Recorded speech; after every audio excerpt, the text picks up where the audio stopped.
उस दिन बच्चे की कंडीशन बहुत ही क्रिटिकल थी और बच्चा किसी दूसरे हॉस्पिटल में एडमिट था।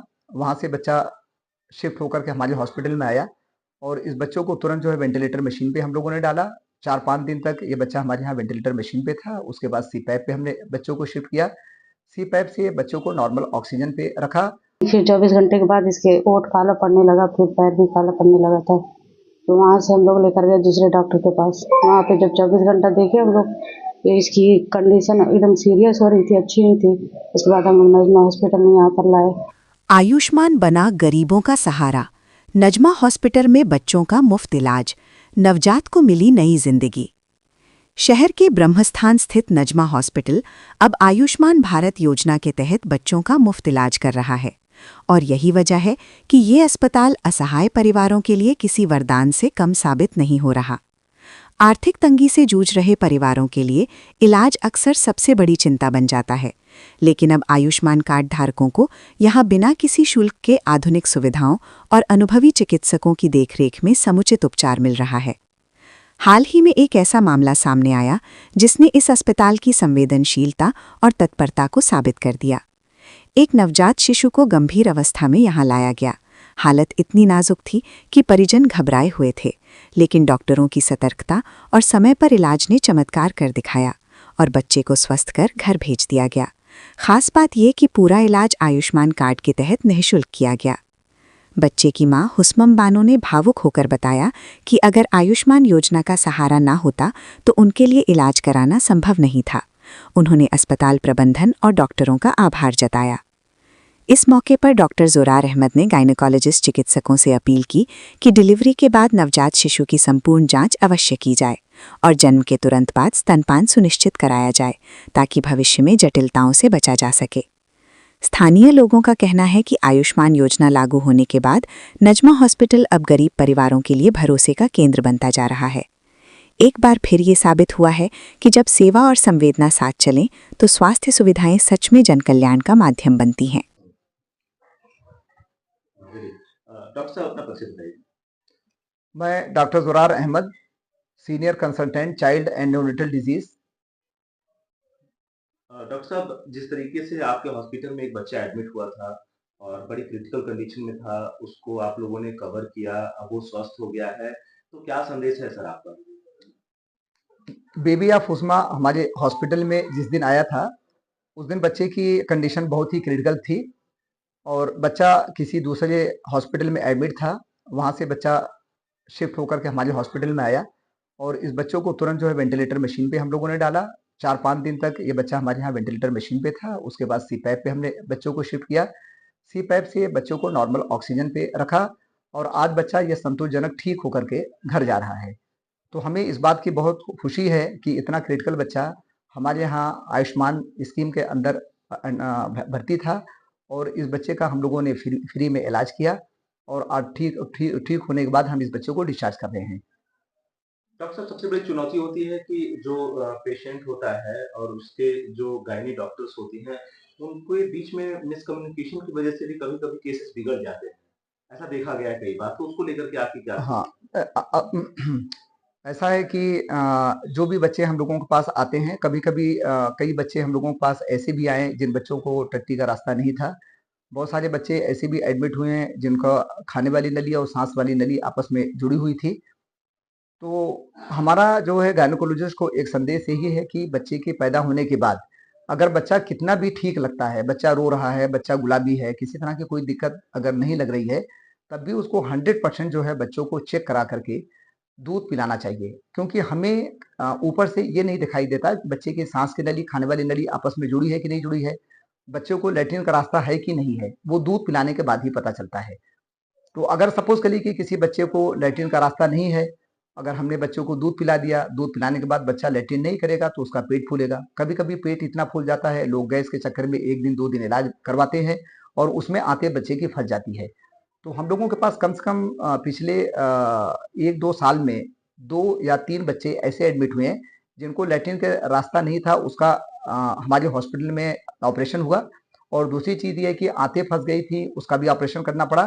तो डबल-डबल ऑपरेशन करने की वजह से बच्चे में कई बार जो ये देखा गया है कि कई सारी दिक्कतें दिक्कतें होती हैं और फाइनेंशियल बर्डन भी गार्जियन के ऊपर होता है और ऐसे बच्चों को का सर्वाइवल भी कभी-कभी कुछ केस में कम हो जाता है।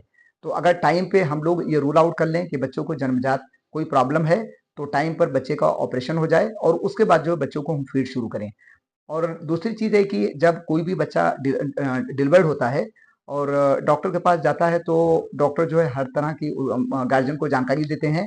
एक तो चेक कर लेते हैं आपको कंजेनाइटल माने जन्मजात बच्चों को कोई दिक्कत नहीं है। बच्चों को अगर माँ का दूध मिलता है 6 महीने तक तो बहुत अच्छा है। कभी-कभी दूध माँ का पर्याप्त मात्रा में नहीं होता, तो ऐसी कंडीशन में माँ को या गार्जियन को हम लोग सलाह देते हैं कि बच्चों को कभी भी 1 साल से पहले गाय, भैंस, बकरी का कोई भी दूध ना पिलाएँ। या तो माँ का दूध पिलाएँ या तो फार्मूला मिल्क पिलाएँ। अगर फार्मूला मिल्क पिलाना है तो बहुत सारे लोग क्या है अंदाज़ से पानी ले लेते हैं और अंदाज़ से दूध डाल देते हैं। उससे भी बच्चों को कई बार दिक्कतें होती हैं, गैस ज़्यादा बनती है या बच्चों को डायरिया डायरिया शुरू हो जाता है। लेकिन जब बच्चा किसी क्वालिफाइड डॉक्टर्स के अंडर जब कहने का मतलब कि चेक होता है, तो गार्जियन को ये ज़रूर जानकारी मिलती है कि कितने पानी में कितना दूध डालना चाहिए, कितने घंटे-घंटे पे बच्चों को दूध पिलाना चाहिए। अगर माँ को दूध कम है, तो कौन-सा दूध कब तक देना है, कब तक और कब से जो है ऊपर का दूध शुरू करना है। दूसरी चीज़ है कि माँ को अगर थायराइड की प्रॉब्लम है, तो हमें बच्चे में क्या-क्या एहतियात करना है। जैसे माँ को थायराइड की प्रॉब्लम है, कभी-कभी देखा गया है कि बच्चों को कंजेनाइटल हाइपोथायरायडिज़्म थी और टाइमली बच्चों को ट्रीटमेंट हाइपोथायरायडिज्म का शुरू ना करने की वजह से परमानेंट जो है ब्रेन डैमेज हो जाता है। उसका मेडिकल साइंस में कोई भी बाद में ट्रीटमेंट नहीं है। लेकिन अगर शुरू के 1 हफ्ते के अंदर बच्चों को थायराइड की हम लोग जाँच करा करके अगर बच्चों को लगता है कि कंजेनाइटल हाइपोथायरायडिज्म है, तो उसकी अगर ट्रीटमेंट टाइम पर शुरू हो जाए तो ब्रेन डैमेज होने से बच जाता है। अगर माँ को हेपेटाइटिस बी का इन्फेक्शन है, तो ऐसे बच्चों में 24 घंटे के अंदर हम लोग हेपेटाइटिस बी वैक्सीन और हेपेटाइटिस बी इम्यूनोग्लोबुलिन लगा देते हैं, जिससे कोई बच्चे में हेपेटाइटिस बी के इन्फेक्शन का चांसेस काफ़ी कम हो जाता है। लेकिन इन सारी चीज़ों की जानकारी ना होने की वजह से कई बच्चों में हमने देखा है कि हेपेटाइटिस बी के बच्चे शिकार हो गए और थायराइड की उनको प्रॉब्लम होने की वजह से उनका पूरा भविष्य खराब हो गया। तीसरी चीज़ ये है कि कई सारे बच्चे हम लोगों के पास ऐसे भी मिले हैं कि जिन माँओं को आरएच नेगेटिव ब्लड ग्रुप था और बच्चे का आरएच पॉजिटिव ब्लड ग्रुप था। ऐसे बच्चों में सीवियर पीलिया होने की वजह से कई बार हम लोगों ने खून बदला है, तो बहुत सारे बच्चे बच गए। लेकिन 1-2 बच्चे जो लेट आने की वजह से हम लोगों ने ब्लड एक्सचेंज ट्रांसफ्यूजन किया, उसके बावजूद भी दिमाग में जो है पीलिया का असर होने की वजह से ऐसे बच्चे बाद में सेरेब्रल पैल्सी हो जाती है, जो ज़िंदगी भर के लिए ऐसे बच्चे अपाहिज हो जाते हैं। तो हमारा फाइनली जो है गायनोकोलॉजिस्ट से यही संदेश है कि आप लोग प्लीज़ बच्चा पैदा होता है तो 100% किसी भी क्वालिफाइड डॉक्टर्स को ज़रूर चेक कराएँ कि जिससे कि गार्जियन को सारी जानकारी उनको मिले कि हम अपने बच्चों को कितने घंटे में जन्म का टीका हमें लगवाना चाहिए और माँ को क्या-क्या दिक्कतें हैं, तो बच्चों को हम उनकी सुरक्षा के दृष्टिकोण से हम कैसे कहें मतलब उन सारी बीमारियों से या प्रॉब्लम से बचा सकते हैं। इसी के साथ धन्यवाद। Thank you very much. क्या नाम है? जी उस्मा बानो। मैम आपका बच्चा कैसा है? आपने हॉस्पिटल में भर्ती कराया था, क्या दिक्कत थी उनको? जी ये बेबी हॉस्पिटल में पैदा हुआ था, लेकिन जब इसको घर लेकर गए 24 घंटे में ठीक था मतलब, लेकिन फिर 24 घंटे के बाद इसके ओंठ काला पड़ने लगा, फिर पैर भी काला पड़ने लगा था। तो वहाँ से हम लोग लेकर गए दूसरे डॉक्टर के पास। वहाँ पे जब 24 घंटा देखे हम लोग, तो इसकी कंडीशन एकदम सीरियस हो रही थी, अच्छी नहीं थी। उसके बाद हम लोग नजमा हॉस्पिटल में यहाँ पर लाए। उसके बाद 5-6 दिन तक वेंटिलेटर पे था, फिर सी पाइप पे कंडीशन अच्छी हुई, सी पाइप पे आया। फिर उसके बाद अब धीरे-धीरे नॉर्मल होते गया। अब ठीक है, अल्हम्दुलिल्लाह बहुत अच्छा है। संतुष्ट हैं आप लोग यहाँ के इलाज से? जी बहुत।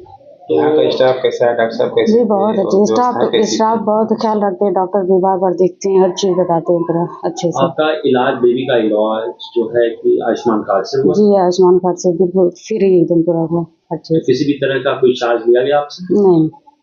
संतुष्ट हैं आप जी आयुष्मान कार्ड? बिल्कुल। और लोगों से क्या कहना चाहेंगे?